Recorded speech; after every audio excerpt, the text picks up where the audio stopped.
Hey, what's up everybody? Welcome back to Bible Basics. In this video, we are going to be looking at the book of Matthew.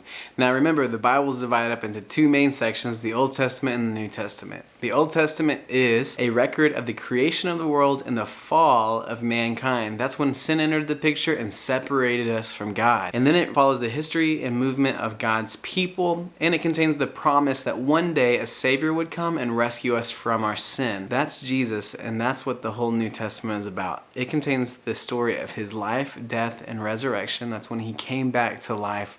The history movement of the early church and the promise that one day that Jesus would come back and make all things new. Bible Basics is all about removing that timidity. Yeah, that's the word I'm looking for. So let's dive right into Matthew. Matthew is the first book in the New Testament and is also the first of the Gospels. So remember, the Gospels are a record of Jesus' life, death, and resurrection, as well as his teachings and sermons and some of his miracles that he performed.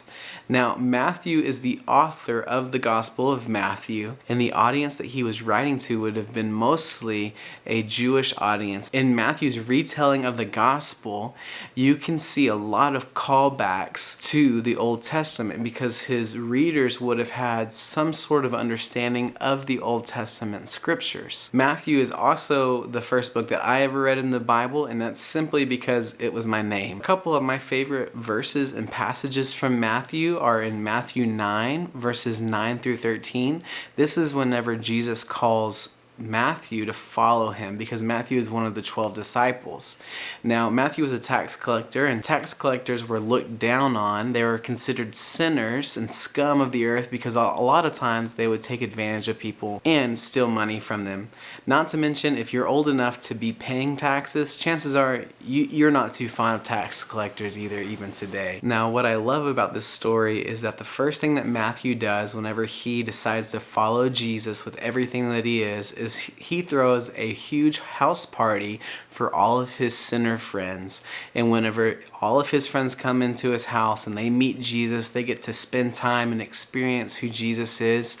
The religious leaders stand outside the house and look in and say, how could Jesus, the supposed man of God, eat with such sinners? And I love that because Jesus cares about us. He doesn't care what is in our past or what we've done. He loves us. And he's willing to meet us right in the middle of all of our sin and chaos so that we could have an opportunity to follow him as well. Another thing I think this story helps us see is that in today's culture, we live in a world, especially in our Christian culture, where we like to debate people. We like to look at what the latest apologetic is or the latest debate strategy is for how to basically school an atheist or a non-believer who may ask you several things about God. And really, we're just looking for that mic drop moment like we see in movies like God's Not Dead and things like that. But I don't think that that's the best way to go about winning people for Jesus. I think that there's a time for those things. I think that they're beneficial to learn. But in my opinion, in my experience with my friends who don't believe in Jesus, there are very few times where I have been able to use that knowledge. A lot of times they want to see Jesus in me.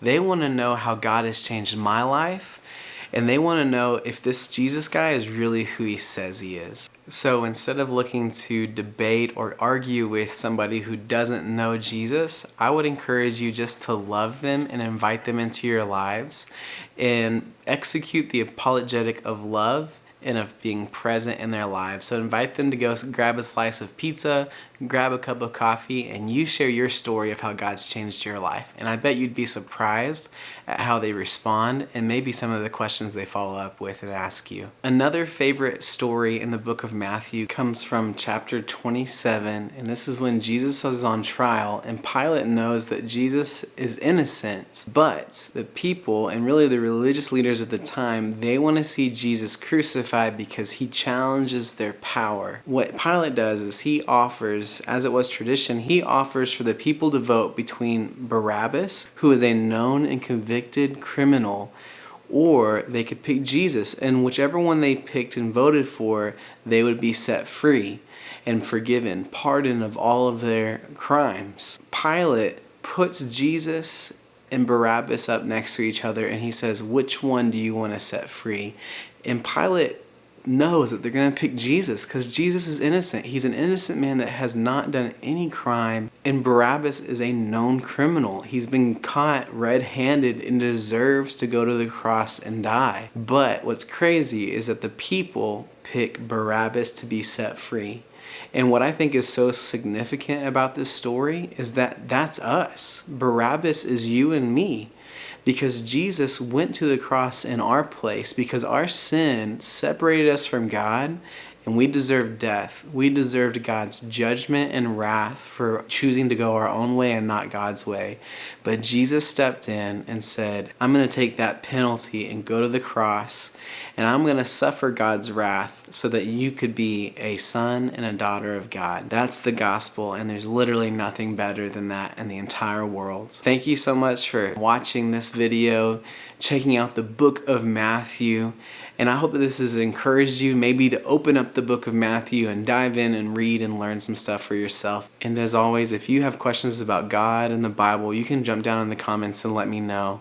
Please remember to like this video and subscribe to the channel so that you can keep up to date with all of the Bible Basics episodes that will be coming out in the future. I'll see you for the next video.